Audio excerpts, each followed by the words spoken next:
പിതാവിന്റെയും പുത്രന്റെയും പരിശുദ്ധാത്മാവിന്റെയും നാമത്തിൽ ആമേൻ. എന്റെ പ്രിയപ്പെട്ടവരെ, ഇന്ന് മാർച്ച് 17 ചൊവ്വ. അമ്മേ പരിശുദ്ധ അമ്മേ, അമ്മേ പരിശുദ്ധമേ, ദൈവമാതാവേ, കൃപാസനത്തിലൂടെ ഞങ്ങൾക്കും ഞങ്ങളുടെ ദേശത്തിനും അമ്മ മധ്യസ്ഥം തേടി തന്ന എല്ലാ അനുഗ്രഹങ്ങൾക്കും കൃപകൾക്കും ഞങ്ങളിപ്പോൾ ഹൃദയം നിറഞ്ഞ നന്ദി പറയുന്നു. അമ്മേ പരിശുദ്ധമേ, ദൈവമാതാവേ, 2004 ഡിസംബർ 7 ഉച്ചകഴിഞ്ഞ് 2:30 കൃപാസനത്തിൽ സംഭവിച്ച അമ്മയുടെ പ്രത്യക്ഷപ്പെടലിനെ കുറിച്ച് തിരുസഭയ്ക്ക് സമർപ്പിച്ചിരിക്കുന്ന പഠനരേഖകളുടെ മേൽ സഭാത്മകമായ പഠനം ആരംഭിക്കുവാൻ ഞങ്ങൾ പ്രാർത്ഥിക്കുന്നു. അമ്മേ പരിശുദ്ധമേ, ഭൂസ്വർലോകങ്ങളുടെ രാജ്ഞിയായ അങ്ങേയ്ക്ക് ഭൗമസംരക്ഷണത്തിനായി പ്രപഞ്ചപ്രകൃതിയെ തന്നെ തിരുസഭ പ്രതിഷ്ഠിക്കുവാൻ ഈ പ്രത്യക്ഷീകരണം വഴി ഇടയാക്കണമേ. പരിശുദ്ധമേ, ജപമാല മാതാവേ, സകല കൃപാസനം പ്രാർത്ഥനയോടും ചേർത്ത് ഞങ്ങളിപ്പോൾ പ്രാർത്ഥിക്കുന്ന ഈ കുടുംബത്തിന്റെ പ്രത്യേക നിയോഗം പറ മക്കളെ.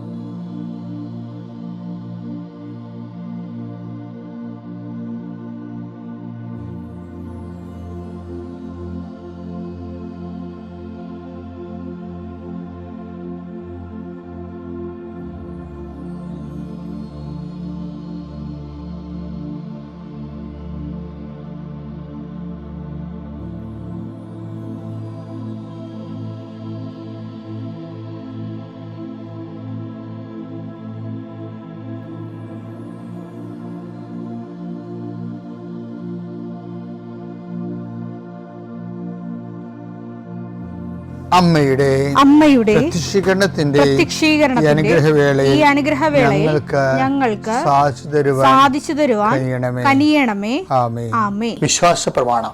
സർവശക്തനായ പിതാവും ആകാശത്തിന്റെയും ഭൂമിയുടെയും സൃഷ്ടാവുമായ ദൈവത്തിൽ ഞാൻ വിശ്വസിക്കുന്നു. അവിടുത്തെ ഏകപുത്രനും ഞങ്ങളുടെ കർത്താവുമായ ഈശോമിശിഹായിലും ഞാൻ വിശ്വസിക്കുന്നു. ഈ പുത്രൻ പരിശുദ്ധാത്മാവിനാൽ ഗർഭസ്ഥനായി കന്യകാമറിയത്തിൽ നിന്ന് പിറന്ന് പൊന്തിയോസ് പീലാത്തോസിന്റെ കാലത്ത് പീഡകൾ സഹിച്ച് കുരിശിൽ തറയ്ക്കപ്പെട്ട് മരിച്ച് അടക്കപ്പെട്ട് പാതാളങ്ങളിൽ ഇറങ്ങി മരിച്ചവരുടെ ഇടയിൽ നിന്ന് 3-ാം നാൾ ഉയർത്ത് സ്വർഗത്തിലേക്ക് എഴുന്നള്ളി സർവശക്തിയുള്ള പിതാവായ ദൈവത്തിന്റെ വലതുഭാഗത്തിരിക്കുന്നു. അവിടെ നിന്ന് ജീവിക്കുന്നവരെയും മരിച്ചവരെയും വിധിക്കുവാൻ വരുമെന്നും ഞാൻ വിശ്വസിക്കുന്നു. പരിശുദ്ധാത്മാവിലും ഞാൻ വിശ്വസിക്കുന്നു.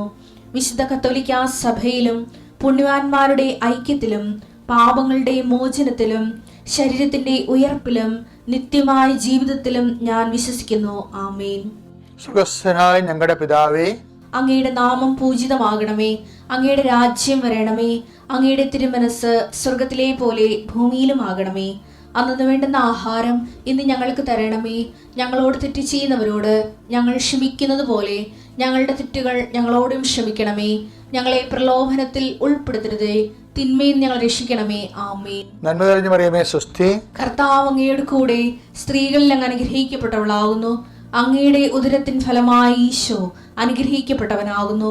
പരിശുദ്ധ മറിയമേ, തമ്പുരാന്റെ അമ്മേ, പാപികളായ ഞങ്ങൾക്ക് വേണ്ടി ഇപ്പോഴും ഞങ്ങളുടെ മരണസമയത്തും തമ്പുരാനോട് അപേക്ഷിക്കണമേ. ആമേൻ.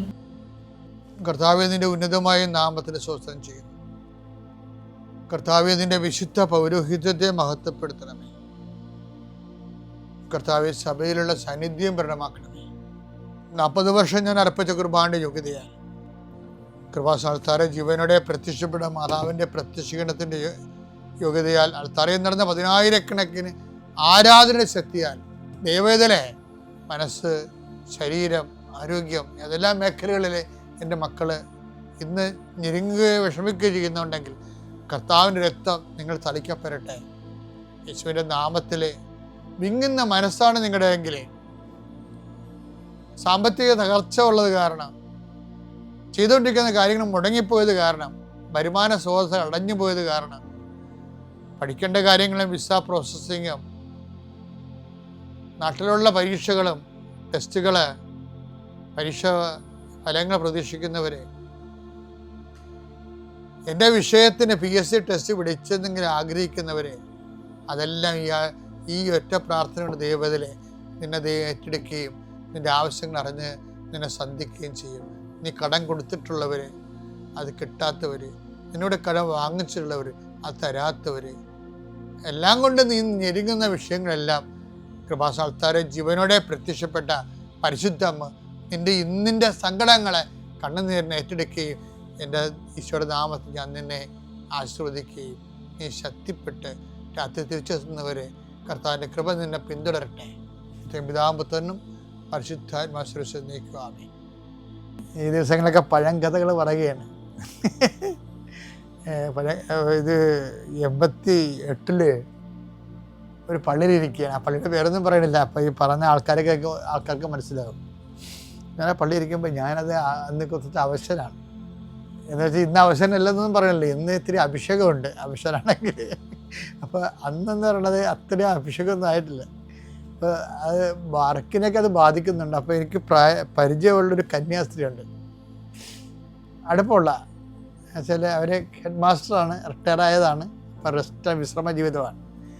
അപ്പോൾ എന്നോട് പറയും, എൻ്റെ കൊച്ചച്ച എന്നാ കോലമാണിത്. അപ്പോൾ എനിക്ക് ഞായറാഴ്ച 2 കുർബാന, പിന്നെ കാറ്റഗിസം, പിന്നെ കുറേ സംഘടനാ മീറ്റിംഗ് എല്ലാം കൂടി വന്നിട്ട് ഞാനൊരു 12:30 ആകുമ്പോൾ ഇങ്ങനെ വല്ലാത്ത രീതി തളർന്നു പോകും. അപ്പോൾ എന്നോട് പറയും, ഊണ് കഴിക്കണം ഞാൻ മടത്തിൽ ചെന്ന്. അപ്പോൾ മടത്തിൽ ചെല്ലുമ്പോൾ ആ കന്യാസ് എനിക്കൊരു സൂപ്പ് തരും, പ്രത്യേകം ഉണ്ടാക്കിയ നല്ല സൂപ്പാണ്, കുറച്ച് ബലം കിട്ടും. അപ്പോൾ ഒരു ദിവസം ഞാൻ കന്യാസ്ത്രീയുടെ അടുത്ത് ചെല്ലുമ്പോൾ ആ അമ്മ ഇരുന്നുകൊണ്ട് ഇല തിന്നുകയാണ്. അതൊരു ഒരു ചെടിയുടെ ഇല തിന്നുക. അപ്പം അവർ പോർട്ടിക്കോയിൽ വരാന്തയിൽ കസേര വരച്ചിട്ട് ഈ അതിൻ്റെ മുകളിൽ വരാന്തയിൽ തൂങ്ങിക്കിടക്കുന്ന ഒരു വള്ളിച്ചെടിയുണ്ട്. അമ്മേന്നാണ്ട് ഇല പിറക്കി തിന്നണത്. അപ്പോൾ ഞാൻ ചോദിച്ച, അമ്മ ഇത് എന്നാ ഇലയാണ് ഇത്? അപ്പോൾ എന്നോട് ചക്കരകൊല്ലി ഇലയാണ് അച്ഛാ ഇത്. എന്തിനാണ്? എനിക്കിത്തിരി ലേശം ഷുഗറൊക്കെ ഉണ്ടല്ലോ, അതുകൊണ്ട് ഞാൻ ചക്കരകൊല്ലി ഇല തിന്നുകയാണ്. അത് ഓക്കെ. അപ്പോൾ ഞാൻ ആദ്യമായിട്ട് കേൾക്കണത് ഇങ്ങനെ ഷുഗറുകാർക്ക് ചക്കരകൊല്ലി ഇലയൊക്കെ തിന്നാ. പഴയ തലമുറ അങ്ങനെ കഴിച്ചിരുന്നു, ഇപ്പോൾ കഴിക്കുന്നുണ്ടോയെന്ന് അറിയത്തില്ല. ഇപ്പോൾ ഷുഗറുകാർക്ക് ഇപ്പോൾ എല്ലാവരും കൂടി ഇപ്പോൾ ഈ മധുരക്കിഴങ്ങ് വെച്ച് പിടിപ്പിക്കുകയല്ലേ. ഏതോ ഒരു മാസികയിൽ മധുരക്കിഴങ്ങ് ഷുഗറിന് നല്ലതാണെന്ന് പറഞ്ഞിട്ട് ആൾക്കാർ ഇപ്പോൾ പലയിടത്തും ഞാൻ കണ്ട് മധുരക്കിഴങ്ങ് വെച്ച് പിടിപ്പിച്ചിട്ട് ഷുഗറുകാർ പ്രത്യേകിച്ച് ചെയ്യാൻ പറ്റുമോ ചെയ്യട്ടെ, നല്ലതായിരിക്കും. അപ്പോൾ അത് കാലം മാറിയപ്പോൾ ഒരു ഐറ്റം വന്നതാണ്. വേറെ റിസോർട്ട് ഈ കന്യാസിൻ്റെ അടുത്ത് ഞാൻ വേറെ ദിവസം ചെല്ലുമ്പോണ്ടല്ലോ, അന്നൊരു അടിയുന്ന ഏതോ കന്യാസിയുടെ ബർത്ത്ഡേ ആയിരുന്നു അവിടെ. അപ്പോൾ ഈ അമ്മ ഹലുവായും ലഡുവും തിന്നണം. എനിക്ക് വല്ലതും പറയാൻ പറ്റുമോ? അപ്പം ഒരാൾ തന്നെ പരസ്പര വിരുദ്ധമായ 2 കാര്യങ്ങൾ 2 സമയത്ത് ചെയ്യുമ്പോൾ ഞാനൊന്നും പറഞ്ഞില്ല. നല്ല പ്രായമുള്ള കന്യാസിയല്ലേ, എന്നോട് വേണം വലിയ ഇഷ്ടമാണ്. മക്കളെ, ഇത് കേട്ടപ്പോൾ നിങ്ങൾക്ക് തോന്നിയത് ഇത് ഒരു രസത്തിന് ഇൻഫർമേറ്റീവ് അല്ല. ഇതിലൊരു വചനമുണ്ട്, പ്രത്യേകിച്ച് നമുക്ക് ശ്രദ്ധിക്കേണ്ടത് ഐസയ 64:6 നോക്കിയേ. ഞങ്ങൾക്ക് രക്ഷ കിട്ടുമോ? അതാണ് വിഷയം. ഈ പുണ്യവും പാപവും ഒരുമിച്ച് ചെയ്താലുള്ള കുഴപ്പം എന്താ? ഈ ലഡുവും ചക്കരവല്ലി ഇലയും കൂടി ഒരുമിച്ച് കഴിച്ചാലുള്ള കുഴപ്പം എന്താണ്? ഞങ്ങൾക്ക് രക്ഷ കിട്ടുമോ? എന്താണ് കാര്യം? ഞങ്ങൾ അശുദ്ധനെ പോലെയും ഞങ്ങളുടെ സൽപ്രവൃത്തികൾ മലിനവസ്ത്രം പോലെയുമാണ്. സൽപ്രവൃത്തികളാണ് ചെയ്യണതെങ്കിൽ എന്താ പറ്റി?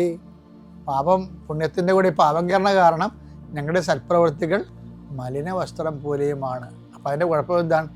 ആ രക്ഷയെ അത് ബാധിക്കുമെന്നാണ്. മനസ്സിലായില്ലേ? അപ്പം പാപം ചെയ്തിട്ട് അതുകൊണ്ട് പുണ്യം കൊണ്ട് അതിനെ മറക്കാമെന്ന് വെച്ച് കഴിഞ്ഞാലേ വിമണി പാടായിരിക്കും.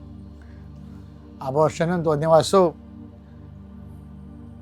വ്യക്തിപരമായ താല്പര്യങ്ങൾക്ക് വേണ്ടി കൂതാശകൾ വെട്ടിമുറിച്ച് വീട്ടിൽ പോയി നിൽക്കുകയും ഇങ്ങനെ അഭ്യാസങ്ങളൊക്കെ കാണിച്ചാലേ പിന്നെ എന്തെങ്കിലും ആതുര സേവനവും കിട്ടുന്ന ശമ്പളം കൊണ്ട് പാദം കൊടുക്കാവുന്ന അല്ലെങ്കിൽ എന്നൊക്കെ വിചാരിച്ചാലേ ഞങ്ങളുടെ സൽപ്രവൃത്തികൾ എന്ത് പറ്റുമോ? അതിനെ മല്ലമായ വസ്ത്രങ്ങളെ പോലെയാണ്. ഇല പോലെ ഞങ്ങൾ കൊഴിയുന്നു, കാറ്റെന്ന പോലെ ഞങ്ങളുടെ അകൃത്യങ്ങൾ ഞങ്ങളെ പറപ്പിച്ചു കളയുന്നു. ഓക്കെ അല്ലേ? ഇതാണ് അവസ്ഥ. അപ്പം പുണ്യം പുണ്യമായിട്ട് തന്നെ പോകാൻ നോൻപ് കാലത്ത് പ്രത്യേകം ശ്രദ്ധിക്കണം. പാപപ്രവർത്തികളുടെ എണ്ണം കുറച്ചില്ലായ്മ ചെയ്യണം. പിതാവിൻ്റെയും പുത്രൻ്റെയും പരിശുദ്ധാത്മാവിൻ്റെയും നാമത്തിൽ.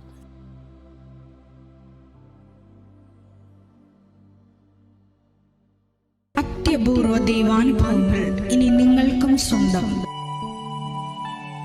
ഈ യൂട്യൂബ് ചാനൽ ഇതുവരെ സബ്സ്ക്രൈബ് ചെയ്തിട്ടില്ലെങ്കിൽ ഇപ്പോൾ തന്നെ സബ്സ്ക്രൈബ് ചെയ്യുക. ഈ വീഡിയോ ഇപ്പോൾ തന്നെ നിങ്ങളുടെ സുഹൃത്തുക്കൾക്ക് ഷെയർ ചെയ്തുകൊണ്ട് കർത്താവിൻ്റെ പ്രേക്ഷിതരാകുക.